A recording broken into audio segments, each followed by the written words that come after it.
কালো জাদু কি সত্যি ভালো কিছু বয়ে আনে? আমার আপুর ওপর ভয়ঙ্কর কালো জাদু করেছিল। আপুর কলেজ লাইফে একটা ছেলে অনেক পছন্দ করতো আপুকে, কিন্তু আপু সেই ছেলেটিকে পছন্দ করতো না।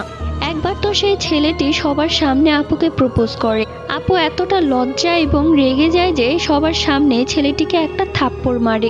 আর সেই থাপ্পড়ের পরিণাম যে এত ভয়ঙ্কর হবে সেটা আপু কখনোই ভাবতে পারেনি। এরপর থেকে ছেলেটি আর আপুর সামনে আসতো না, কিন্তু আপু কেমন যেন অস্থির হয়ে থাকতো।